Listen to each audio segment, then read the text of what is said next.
Assalamualaikum warahmatullahi wabarakatuh. Selamat datang.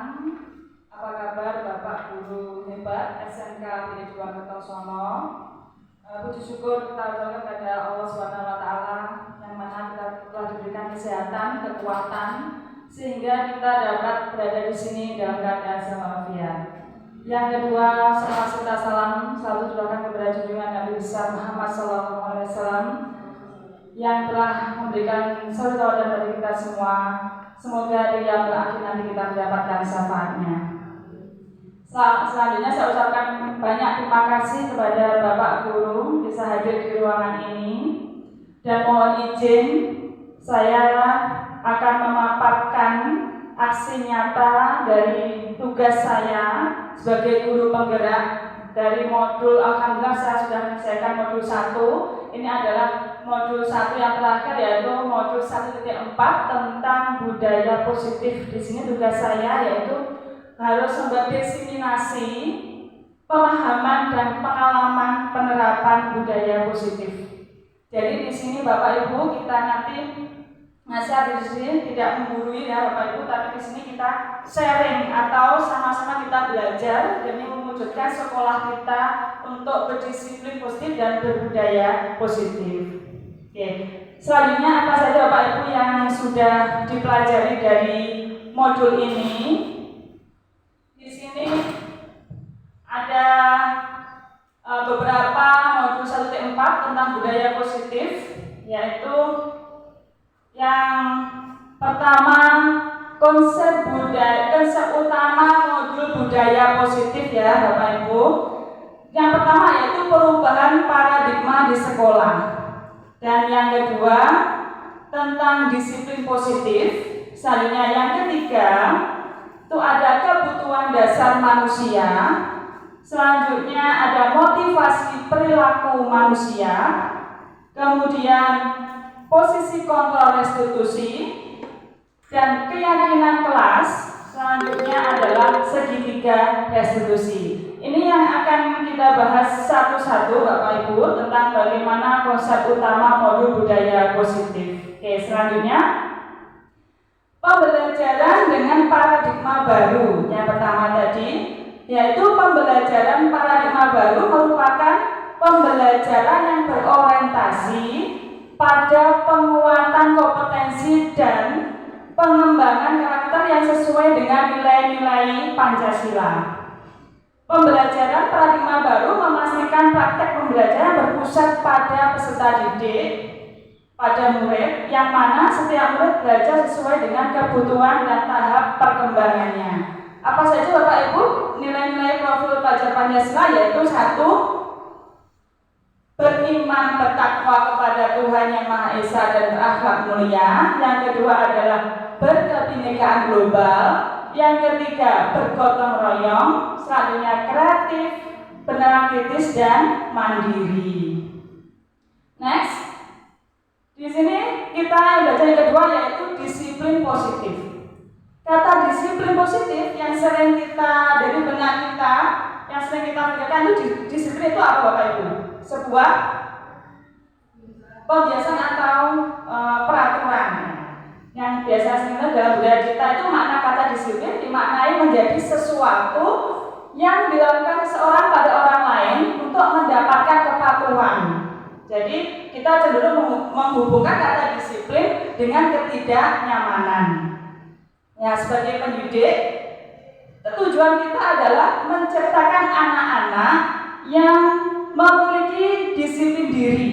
Jadi sehingga mereka bisa berperilaku dengan mengacu pada nilai-nilai kebajikan universal dan memiliki motivasi intrinsik bukan ekstrinsik. Dan kata disiplin positif yang sebenarnya adalah disiplin tanpa ancaman atau tanpa hukuman. Jadi menerapkan disiplin positif dapat meningkatkan kesadaran siswa dalam membentuk karakter yang positif. Di sini disiplin positif dapat dibuat melalui kesepakatan antara guru dan siswa. Agar siswa itu merasa bertanggung jawab dalam menjalankan disiplin tersebut. Seperti yang kemarin sudah saya lakukan di kelas dengan siswa, itu membuat sebuah keyakinan kelas. Kemudian itu saling keterkaitan ya Bapak Ibu. Kemudian yang ketiga adalah kebutuhan dasar manusia. Dari konsep disiplin positif itu ada suatu latar belakang yang mendasari perilaku kita, perilaku siswa itu berarti yang dibutuhkan siswa apa? Yang kebutuhan dasar manusia yang harus kita pelajari juga untuk pada siswa itu kira-kira dia berperilaku seperti ini itu bagaimana? Nah, di situ ada bertahan hidup. Nah, yang biasa sering kita dengar bertahan hidup itu berarti berhubungan dengan kebutuhan makan, kebutuhan minum, kebutuhan pakaian, tempat tinggal, atau yang namanya apa? Kalau bahasa Jawa apa Bu dia? Sandang, pangan, papan. Nah, itu kebutuhan dasar dari manusia.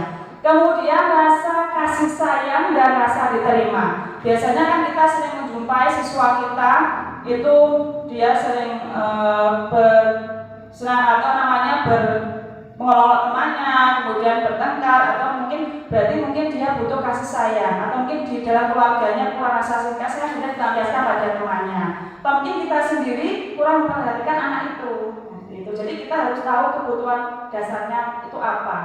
Kemudian kebebasan. Ya, kita juga butuh kebebasan. Biasanya kan kalau kita mengajar anak, tolong ya dikerjakan tugasnya, ada 10 soal dikerjakan harus hari ini. Biasanya kan ada anak yang untuk kok tugas lagi. Nah, jadi dia mungkin butuh kebebasan atau butuh waktu untuk merasa dia tidak terlalu dikekang seperti itu. Kemudian butuh kesenangan. Seperti kita kan juga butuh kesenangan, butuh refreshing. Seperti kita mengerjakan semua banyak hal pekerjaan, kemudian ada suatu hari kita harus senang atau harus refreshing untuk biar pikiran kita lebih fresh. Sama dengan anak juga seperti itu. Kemudian penguasaan. Nah, penguasaan di sini biasanya kita jumpai pada anak atau siswa kita di kelas, misalnya dia merasa berkuasa, merasa menguasai atau merasa dia paling pintar, menguasai dia sana paling hebat, biasanya menguasai kelasnya. Itu berarti kita perlu pendekatan pada ilmu. Berarti anak itu kita yang dibutuhkan itu anak itu apa kok dia melakukan seperti ini, dia merasa dia paling pandai dan kita menunjukkan kepandaiannya itu apa. Jadi kita harus tahu, kita sering mendekati pada anak atau siswa kita yang dibutuhkan itu apa. Next, motivasi perilaku manusia. Motivasi itu merupakan suatu konstruk yang dimulai dari adanya need atau kebutuhan pada diri individu. Nah, di dalam bentuk energi aktif yang menyebabkan timbulnya dorongan dengan intensitas tertentu yang berfungsi mengaktifkan, memberi arah dan membuat persisten dari suatu perilaku untuk mengatasi atau memenuhi kebutuhan yang menjadi penyebab timbulnya dorongan itu sendiri. Jadi motivasi itu sama dengan dalam intinya dorongan dari dalam, dorongan dari luar. Kita dapat motivasi itu dari mana? Oh, saya ingin jadi seorang apa? Saya ingin pandai, dan saya harus belajar. Itu motivasi dari dalam. Kemudian saya harus mengerjakan ini disuruh Bapak Ibu guru agar nanti saya dapat nilai 10. Berarti itu motivasi dari luar. Ya. Di sini Diana Gosset dalam bukunya Restarting School Discipline itu menyatakan ada 3 motivasi perilaku manusia, yaitu yang pertama untuk menghindari ketidaknyamanan atau hukuman. Dalam hal ini biasanya ada pertanyaan dari kita atau dari siswa itu, kalau saya tidak melakukan ini, saya nanti diapakan ya? Nah, itu sebenarnya kan dia juga berusaha untuk disiplin, tapi disiplinnya bukan dari dirinya, tapi dari orang lain. Misal dia nanti saya harus jam 7 harus berangkat, nanti saya dihukum dengan Pak Akbar, nanti saya dihukum dengan Pak Aditya. Nah, berarti itu dia motivasinya dari mana? Dari luar. Itu namanya motivasi eksternal untuk mendapatkan imbalan atau penghargaan dari orang lain. Nah, itu juga kurang efektif ya Bapak Ibu kalau kita mengajar anak-anak kemudian kita membuat disiplin anak tapi dengan memberikan suatu imbalan pada anak. Itu kurang efektif sebenarnya. Jadi memang sering saya juga dulu pernah mengalami seperti itu. Jadi kalau dapat peringkat 1, dapat nilai, saya bisa menjawab soal, tolong dijawab ini, seperti kasih soal 1, kemudian dia menjawab. Kemudian ada pertanyaan 2, menjawab lagi. Nanti kalau ada yang menjawab pertanyaan saya, nanti saya kasih uang, misal, atau saya kasih penghargaan atau gift apa gitu, present apa. Itu merasa bahwa yang lain juga kok itu saja yang dapat, itu kan juga tidak begitu efektif. Ada positif, ada negatifnya. Positifnya dia merasa senang, tapi negatifnya dia merasa dirinya bangga. Itu penghargaan dari orang lain. Berarti itu namanya dia berbuat disiplin itu karena itu ada motivasi dari luar dari gurunya tadi, karena ingin mendapatkan penghargaan. Nanti kalau saya bisa menyelesaikan semua soalnya, saya nanti dapat hadiah atau dari Bapak Ibu. Berarti kan itu namanya motivasi, tapi bukan dari diri kita sendiri. Kemudian untuk menjadi orang yang mereka inginkan dan menghargai diri sendiri dengan nilai-nilai yang mereka percaya. Nah, ini motivasi atau disiplin seperti ini yang kita inginkan ya Bapak Ibu. Jadi untuk motivasi ini harus sering kita utamakan kalau menyadari bahwa siswa itu dia merasa mampu, saya bisa di sini karena saya ingin jadi seorang apa. Itu pertanyaan dari dirinya. Kalau saya nanti mengerjakan tugas ini, saya nanti bisa menjadi orang yang bertanggung jawab, saya nanti bisa menjadi pemimpin yang bijaksana. Nah, itu namanya disiplin dari diri sendiri. Itu namanya motivasi apa? Internal. Oke, selanjutnya konsep disiplin dengan identitas gagal. Nah, itu kata hukuman. Dalam kita kan inginnya anak itu disiplin, tapi dengan cara menghukum. Nah, kira-kira seperti yang pernah saya lakukan juga mungkin ya di kelas atau di sekolah juga pernah saya lakukan seperti ini, hukuman. Yang ternyata hukuman itu kalau disadari pada siswa meskipun dia tidak disiplin, itu ternyata itu mungkin ada rasa sakit ya dari anak-anak, menyakitkan. Jadi semisal dia terlambat masuk, sekarang lari 50 kali ke lapangan, sekarang push up di depannya anak atau depannya teman-teman, push up 25 kali, 100 kali, itu kan merasa anaknya tersakiti juga, atau mungkin dia merasa malu juga. Nah, itu ada tidak nyaman juga dilihat teman-temannya. Kemudian takut, pastinya takut, dia pasti melakukan itu, dan melakukan itu pasti ada keterpaksaan dari siswa. Kemudian menyembunyikan suatu kesalahan, akhirnya dia bohong. Biasa kalau dia takut, akhirnya dia bohong. Semisal, kamu tadi terlambat kenapa? Jawabannya anak-anak biasanya bagaimana Bapak Ibu? Banyak bocor, ya, padahal kan dia bohong kesalahan mungkin, tapi karena dia nanti takut dihukum, akhirnya dia menyembunyikan kesalahan itu, akhirnya dia berbohong. Gitu. Kemudian menjadi rendah diri, merasa direndahkan, dihukum, kemudian disuruh nyapu berapa kali, sekarang ke kamar mandi, bersihkan kamar mandi. Nah, itu hukuman buat dia disiplin, tapi itu sebenarnya itu salah. Kemudian penghargaan yang tadi kita bicarakan tadi, yang kita pelajari tadi tentang penghargaan itu tidak efektif. Kemudian merusak hubungan atau iri. Jadi semisal kita memberikan penghargaan buat dia yang menang atau dia yang mendapatkan hadiah, dia yang bisa menang, tapi kan temannya tidak dapat, itu juga bisa menimbulkan temannya itu iri. Oh, dia terus yang dapat, padahal memang dia pintar. Jadi seorang guru, berarti seorang pendidik, berarti kita harus bisa melihat juga peserta didik kita atau anak didik kita itu bagaimana kebutuhannya semuanya. Itu tidak hanya yang diberikan hanya satu ini yang kita senangi hanya kita saja. Nah, itu tidak boleh, jadi semuanya itu kita pelajari suasananya bagaimana. Kemudian mematikan kreativitas. Nah, biasanya paling dianya terus yang dapat hadiah, paling dia terus yang ikut lomba, paling aku enggak. Nah, akhirnya dia merasa seperti itu. Itu mematikan kreativitas. Memberi ranking.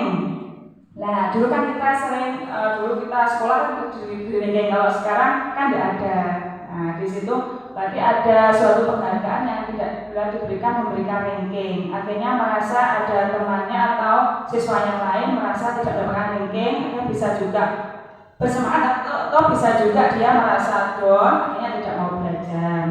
Kemudian menampak hak menghargai orang lain, ya, sama dengan yang tadi. Kalau kita senang, kemudian yang lainnya tidak, jadi merasa bahwa oh aku bangga aku dapat hadiah kok, saya juga ingin satu. Nah, tapi yang diajak bicara itu nggak tahu apakah dia merasa bodoh atau enggak, kan nggak tahu kita. Itu kan membuat anak itu juga yang satunya merasa direndahkan, yang satunya enggak. Oke, next. Konsep disiplin dengan identitas sukses. Nah, ini ada namanya konsekuensi dan restitusi. Kalau konsekuensi, penguatan jangka pendek, Pak Ibu. Jadi kalau kita semisal di sini ada di ruangan kelas ada temannya atau di sampingnya ada air, kemudian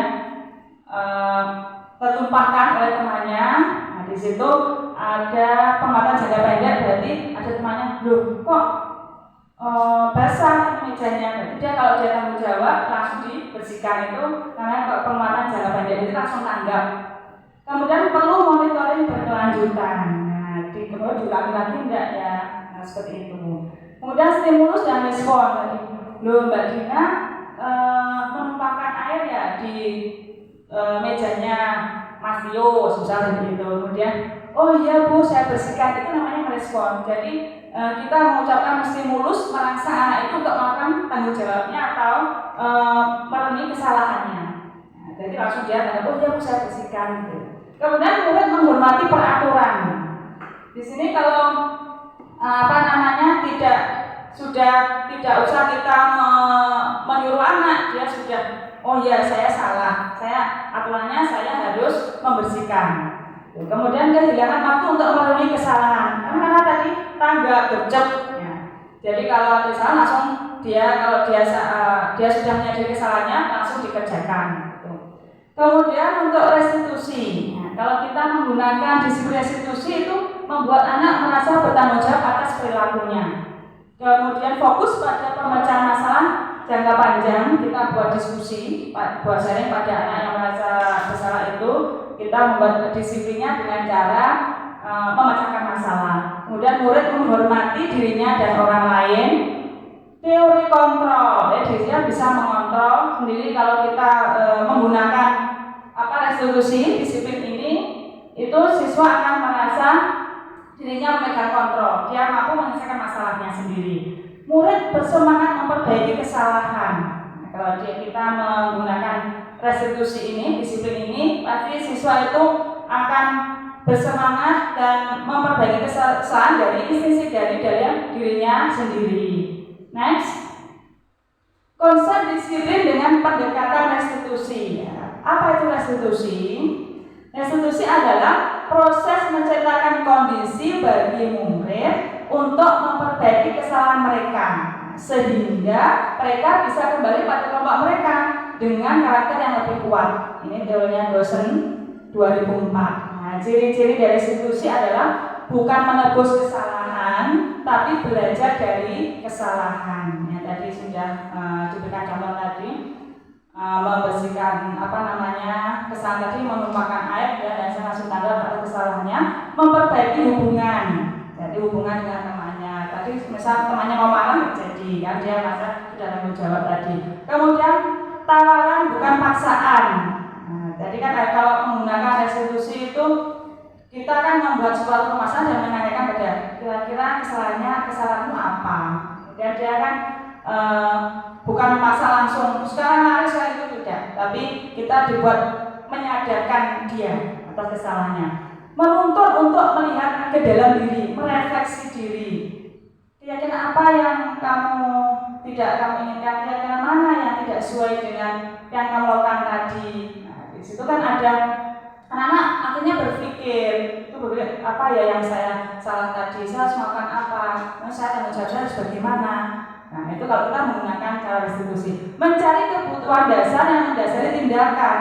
Nah, kita harus mendekati.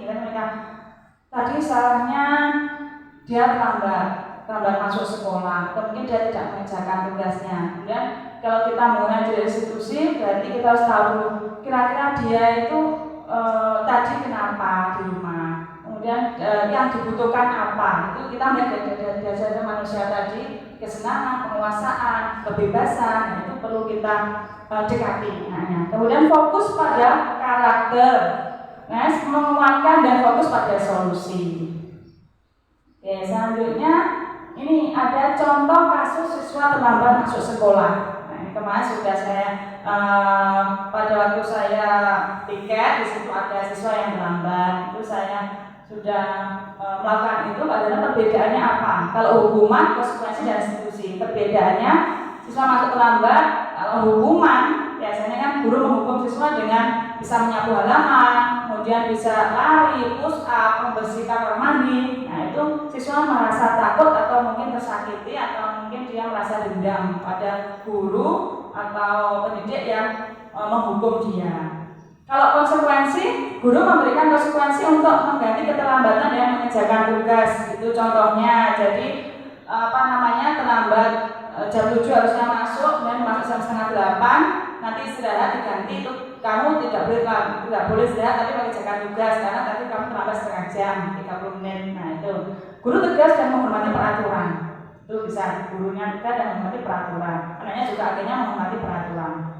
Restitusi itu, kalau restitusi contohnya guru menanyakan keyakinan kelas atau dirinya, refleksi, diskusi atau sama dengan sharing, maka dia menyadari kesalahannya. Itu restitusi. Membantu dalam menyelesaikan masalah. Guru terbuka dan siswa menghormati dirinya dan orang lain. Itu kalau restitusi yang kita gunakan yang itu nanti. Selanjutnya 5 posisi kontrol restitusi. Ada 5 posisi kontrol di situ. Ada penghukum, nah, gambar penghukum, pembuat rasa bersalah. Nah, panjenengan di sini, Bapak Ibu di sini, yang biasa yang Bapak Ibu lakukan, kira-kira kalau mendisiplinkan siswa itu yang bagian mana? Apakah penghukum, apakah pembuat rasa bersalah, atau teman, atau pemantau, atau manajer? Nah, Bapak Ibu bisa merefleksi dari diri kita sendiri. Nah, kira-kira yang mana yang sering kita lakukan pada siswa? Nah, kalau penghukum ya tadi kita sering menghukum siswa dengan cara seperti itu. Kemudian lari, push up atau penyapu. Dan kalau pembuat rasa bersalah, ya berarti dia menanyakan pertanyaan-pertanyaan yang merasa siswa itu salahnya di mana.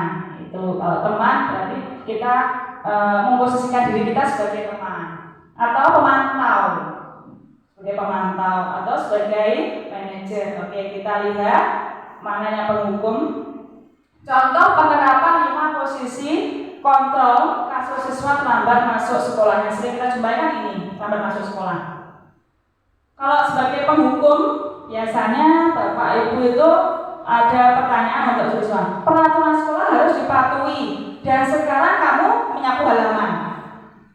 Ya sudah jam 7, baru datang. Ayo sekarang ambil sapu, ambil sabun, bersihkan kamar mandi sebagai penghukum. Kan push up, kamu datang terlambat, push up berapa kali Pak? Kalian terlambat 30 menit 30 kali. Itu sebagai penghukum. Dan seorang anak itu tidak tidak berkesempatan menjelaskan apa kesalahannya. Itu saya terlambat itu bagaimana tidak mau tahu seperti itu. Kemudian membuat merasa bersalah. Nah, biasanya pertanyaannya atau yang timbul ucapan kita sering kita dengar, sudah berapa kali kamu terlambat? Nah, kamu senang ya jika ibu ditegur kepala sekolah, dikira tidak bisa memperingatkan kamu, tidak bisa mendidik kamu. Ayo berapa kali kemarin terlambatnya?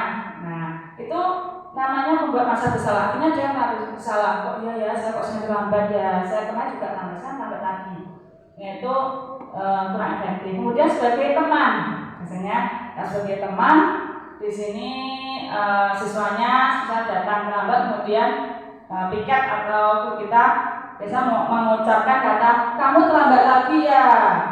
Ayo jangan diulangi lagi loh ya, buat ibu bangga dan tidak mengecewakan ibu.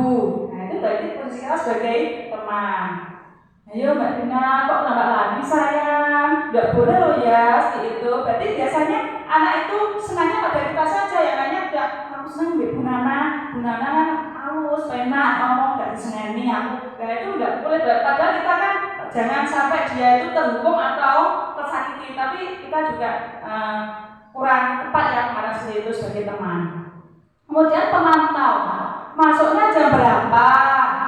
Kamu sudah melanggar peraturan sekolah dan tahu kok konsekuensinya apa? Itu namanya pemantau. Kemudian sebagai manajer, nah ini sebagai manajer, apa kamu tahu keyakinan sekolah kita? Dan selanjutnya bagaimana cara memperbaiki kesalahan ini? Ya, berarti kalau sebagai manajer berarti kita menyadarkan, merefleksikan pada siswa itu, dia sadar akan kesalahannya, dia juga mampu menyelesaikan masalahnya. Itu namanya sebagai manajer. Berarti posisi yang pas kita kalau membuat penerapan posisi kontra itu yang mana Bapak Ibu? Yang sebagai apa? Iya, manajer. Oke, selanjutnya keyakinan kelas. Nah, apa itu keyakinan kelas?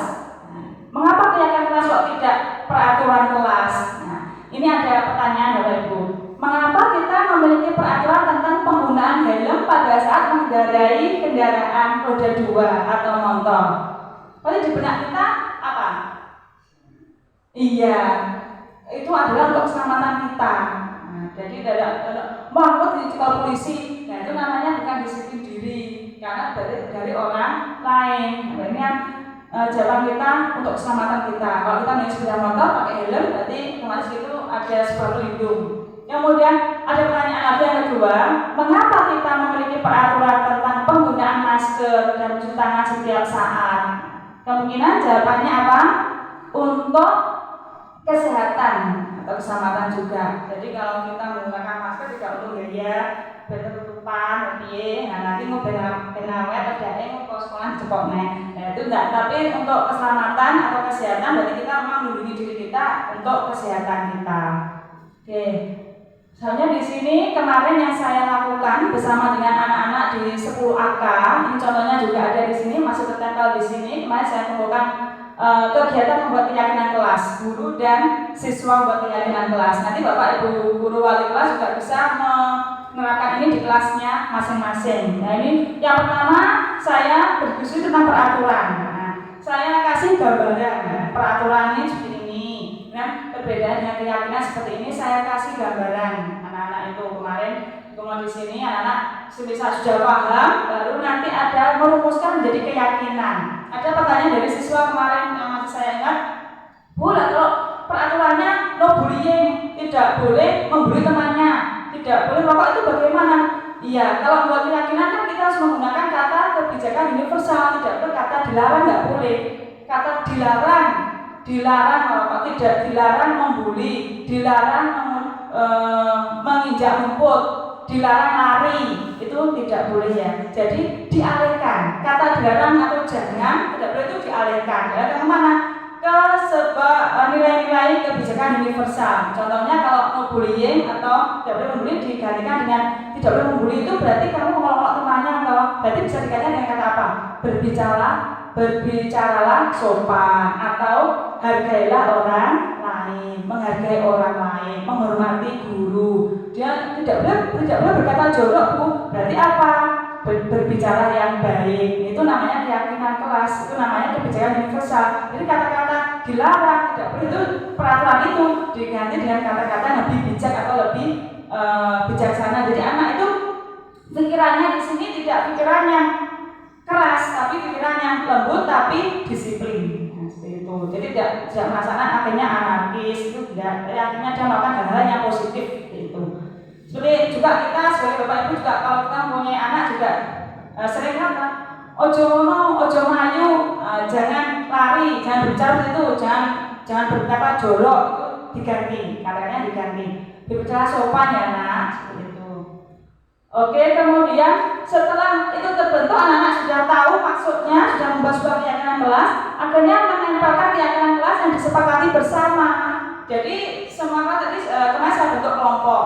Nah, satu kelompok ada 6 anak per kelompok itu membuat keyakinan. Tadi kata-kata dilarang juga tidak ada, kata jangan sudah tidak ada. Anak-anak membuat sebuah keyakinan kelas yang semuanya juga tahu. Jadi semua kemudian disepakati, ditempelkan di sini. Ayo sekarang ketua kelasnya maju, sekretarisnya maju, itu nanti tanda tangan. Ini keyakinan kita, ini kesepakatan kita bersama. Nah ini tidak boleh jika dilanggar berarti tahu di situ tidak boleh, oh iya sadar, oh iya keyakinan kelas saya kan tidak boleh membeli temannya, keyakinan saya kan harus berbicara sopan, kemudian kalau meminjam harus kata-kata yang baik, ya, tidak berkata jorok, menghargai. Di situ ada beberapa yang dituliskan pada anak-anak kemarin, juga saya foto, juga saya tampilkan. Oke, selanjutnya tentang keyakinan kelas yang dibuat oleh seluruh akuntansi kemarin. Itu disampaikan di sini ada kata-kata saling menghormati. Berarti anak sudah bisa membuat keyakinan kelas sendiri. Saling menghormati, saling membantu, kemudian kompak atau bekerja sama, menghargai perbedaan pendapat, berbicara sopan, bertanggung jawab. Itu yang dibuat anak sendiri. Yang diyakini kelas itu nanti seperti ini. Jadi tidak ada kata-kata yang jangan lagi atau dilarang lagi. Sudah menggunakan kata-kata yang lebih sopan atau tapi bisa dipahami maksudnya itu sama. Oke, itu disitu tambahkan next. Pembentukan keyakinan kelas itu manfaatnya yaitu lebih abstrak daripada peraturan yang lebih rinci dan konkret. Lebih rinci kalimatnya, lebih dimengerti. Berupa pernyataan-pernyataan universal. Kemudian dibuat dalam bentuk positif, mudah diingat dan dipahami oleh semua warga kelas. Jadi tidak usah membuatnya banyak, yang peraturannya atau keyakinan kelasnya. Yang penting anak-anak itu hafal. Nanti dia makan ini salahnya di mana itu dia tahu. Kemudian dapat diterapkan di lingkungan tersebut, diterapkan bertanggung jawab, berbicara sopan bisa diterapkan di lingkungan kita. Sehari-hari kita juga harus berbicara yang baik.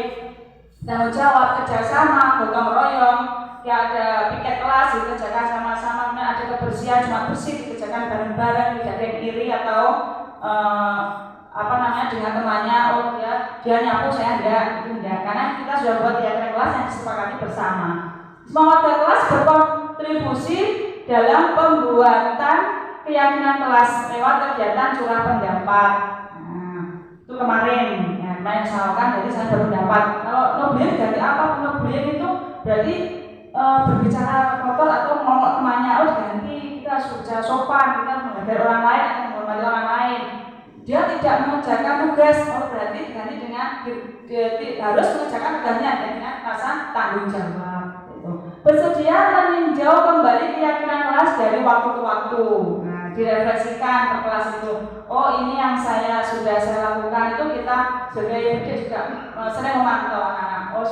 Oh sudah baik. Oh ini kurang, yang ini kurang diterapkan seperti itu.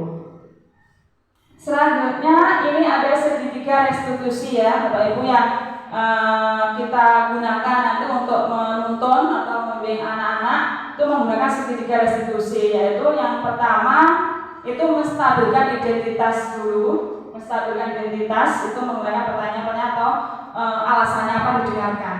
Kemudian validasi tindakan yang salah. Jadi kita harus kamu berarti benar ya. Terus kata apa yang dilakukan selanjutnya? Itu namanya validasi tindakan yang salah. Menanyakan keyakinan. Kalau kamu berbuat seperti itu, kira-kira keyakinan mana yang sesuai dengan keinginan kamu? Seperti itu.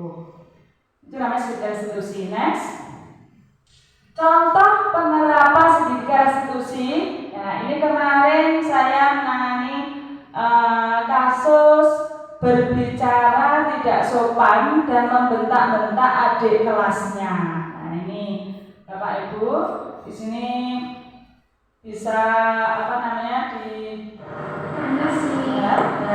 masuk.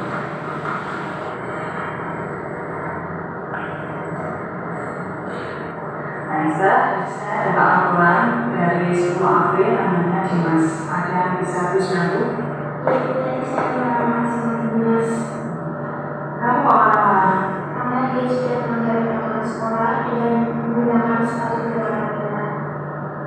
Dan saya sebagai ketua OSIS ingin melaksanakan tugas saya dengan baik. Saya minta Pak Dimas, tapi dia menolak dengan saya. Dan yang membuat saya marah, dia memakai saya sebagai pemimpin yang siaran dan sombong. Pasti kamu merasa sakit dan nyesel ya karena seperti itu. Terus pada waktu itu apa yang kamu lakukan? Saya balik memarahi dia dan membentak dia.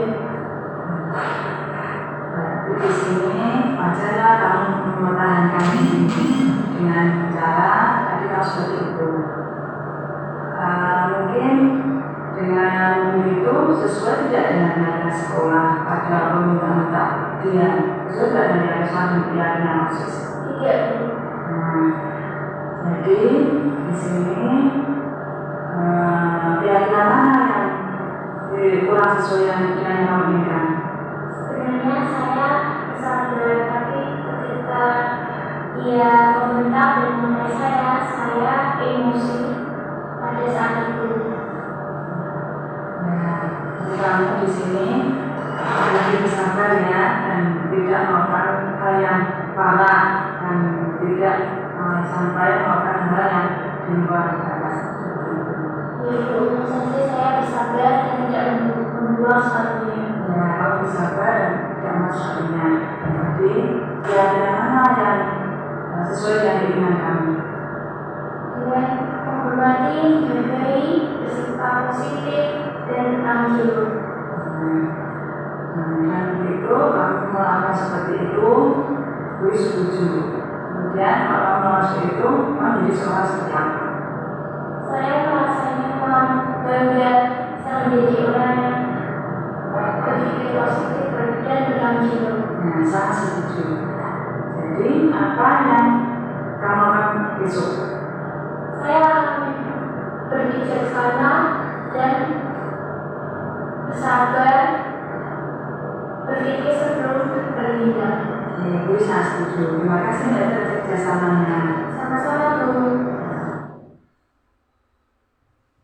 Di situ contoh penerapan segitiga institusi yang saya lakukan dengan siswa yang pada dasarnya yang dari tadi membentak-bentak pada adik kelasnya, kemudian setelah kita berdiskusi masalahnya apa, kemudian kita menyampaikan keyakinan kelas yang kemarin dibuat, keyakinan kelas yang sudah disepakati, akhirnya dia menyadari kesalahannya dan dia merasa bahwa ini jadi seperti apa, saya menjadi orang yang bijaksana, menghargai itu. Kemudian apa yang kamu lakukan besok? Berarti saya harus lebih baik, lebih bijaksana. Akhirnya kan dia pada waktu dia marah tadi, kemudian setelah ada pembicaraan, setelah ada penanyaan keyakinan kelas, akhirnya dia merasa bersalah atau merasa memenuhi kesalahannya, akhirnya dia menjadi seorang yang lebih baik lagi. Gitu.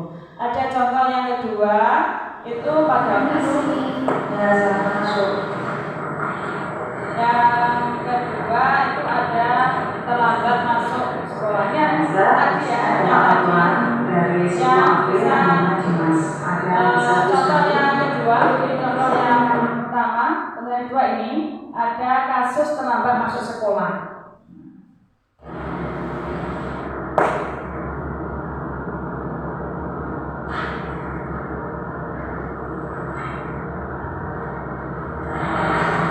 Selamat pagi, Bu. Selamat pagi. Maaf, Bu, saya terlambat. Saya diminta oleh Bapak Ketua untuk memenuhi kerugian. Sekolah masuknya jam 7. Sekarang sudah jam 7.30. Bagaimana ini sebelum kemarin masuk juga namanya sudah 2 kali ini. Pasti kamu punya alasannya. Kenapa? Maaf, Bu, saya tadi bangun kesiangan. Oh ya.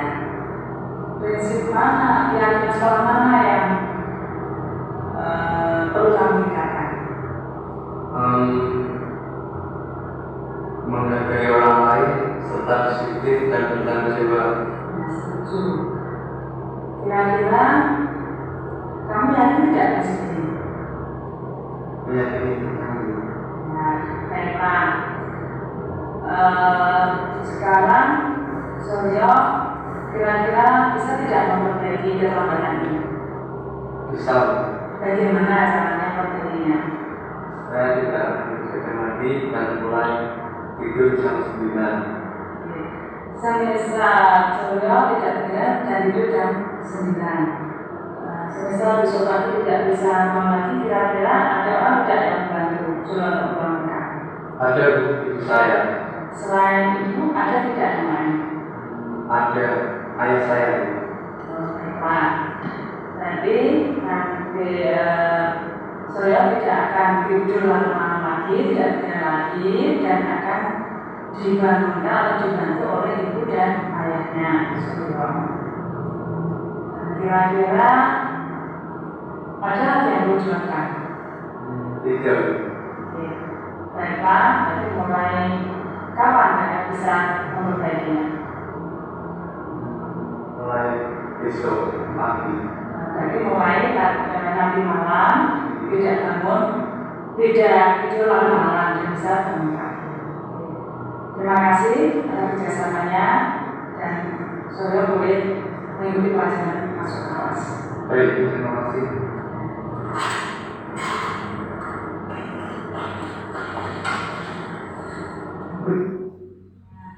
Untuk yang contoh kasus kedua ini, pada awalnya dia sering lambat. Artinya setelah kita menanyakan kira-kira mana dan dia menghargai dan harus disiplin, dan kapan dia memperbaiki kesalahannya mulai besok. Akhirnya kita mengingatkan kembali.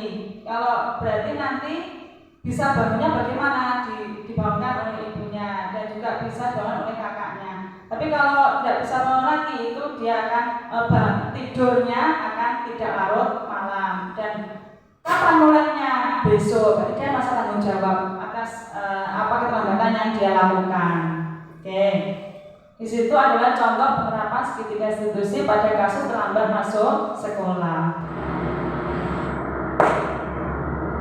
Oke, selanjutnya di sini ada yang kita lakukan tadi, beberapa yang kita lakukan untuk siswa tadi, cara menangani siswa, bagaimana kita membuat anak-anak untuk disiplin atau berbudaya yang positif, itu adalah berdasarkan ada di dalam standar pendidikan nasional. Jadi dalam rangka menciptakan lingkungannya positif, maka setiap warga sekolah dan pemangku kepentingan perlu saling mendukung, menghayati, dan menerapkan nilai-nilai kebajikan yang telah disepakati bersama untuk dapat menerapkan tujuan mulia tersebut.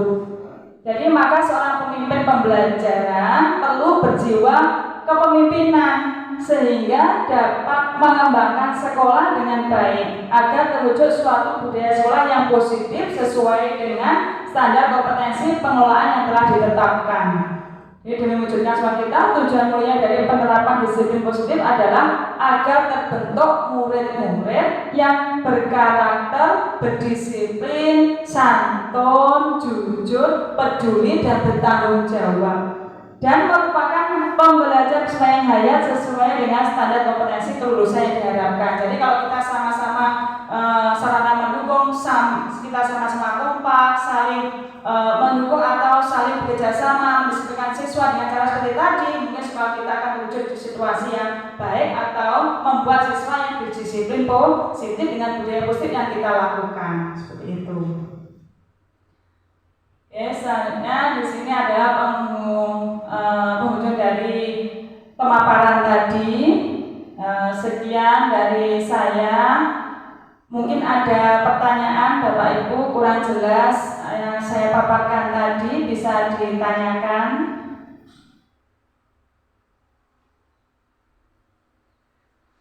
Mungkin Bu Yuni bertanya, mungkin Bu Firta. Mungkin tidak ada, tapi ada tambahan. Mungkin ada tambahan yang perlu kita benahi atau mungkin kita lakukan agar sekolah kita terwujud situasi yang baik atau disiplin yang baik. Oh ya, monggo Bu Firta, bisa ditanyakan lewat mikrofon boleh?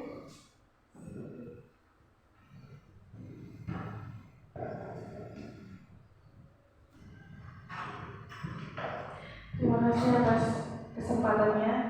Saya bertanya tentang cara memotivasi siswa tadi Bu.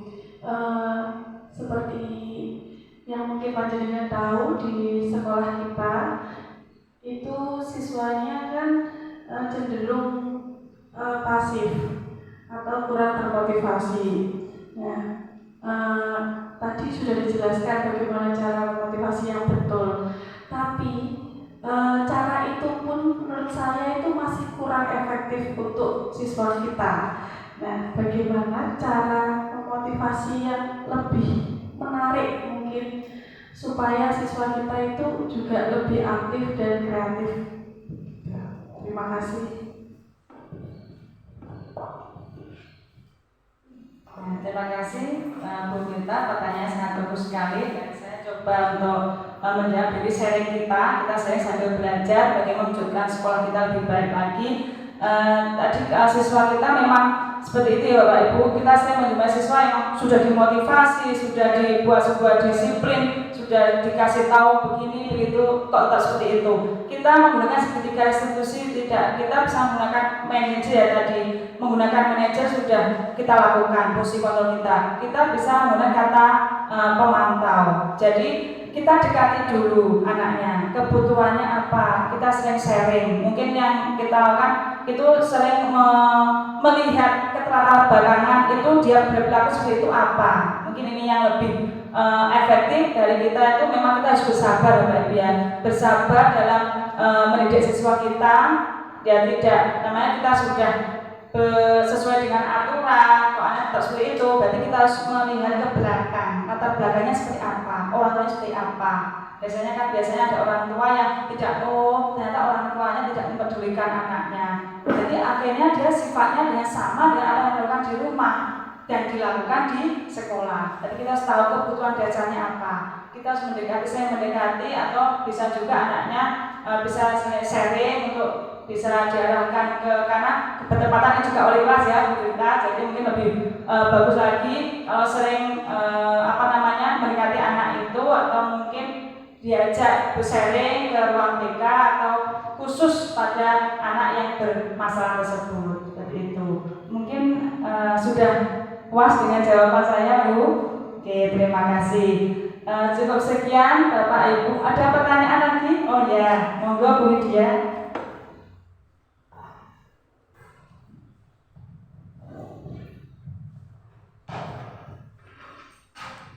Terima kasih Bu. Saya ingin bertanya berkaitan dengan adanya konsekuensi tentang menghukum. Kita sekarang kan di kurikulum merdeka nih. Bagaimana cara kita sebagai pendidik tanpa menyuruh atau melakukan tindakan fisik pada mereka yang kena konsekuensi? Ya, terima kasih Bu Lydia. Bagus sekali pertanyaannya, sama dengan Bu Vita, hampir sama ada cara menangani siswanya.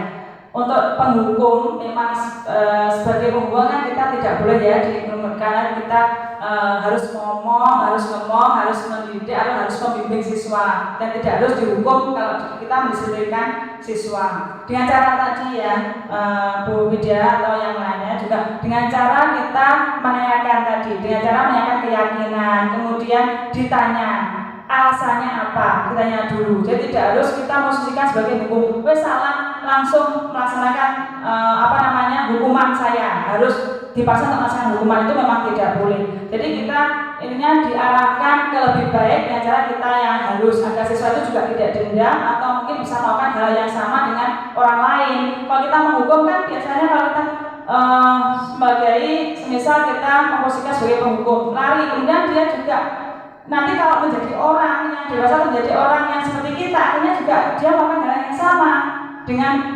perlakuan kita tadi. Mau ngaku biar diorongnya karo guruku, nah akhirnya seperti itu.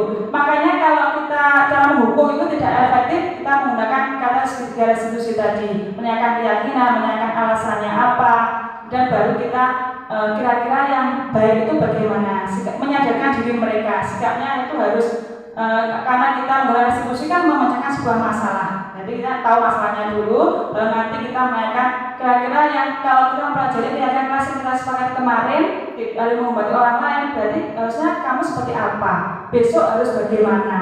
Nah itu nanti anaknya sudah sadar sendiri bagaimana harus dilakukan nanti gitu. Cukup? Yang lainnya mungkin sudah? Oke, kalau sudah mungkin itu yang Bapak Ibu yang saya bisa paparkan untuk tentang budaya positif kita. Semoga apa yang kita harapkan, kita sama-sama kompak, sama-sama bekerja sama, mendidik, membimbing tuntunan seperti yang kita diajarkan oleh Ki Hajar Dewantara.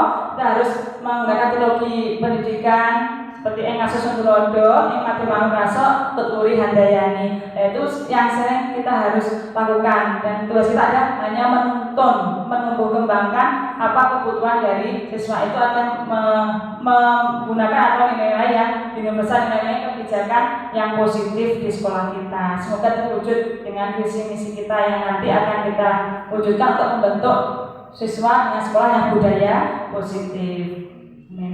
Sekian Bapak Ibu yang saya paparkan. Terima kasih sudah rawuh di ruangan ini, dan terima kasih juga sudah meluangkan waktunya untuk pemaparan ini. Saya akhiri, wassalamualaikum warahmatullahi wabarakatuh.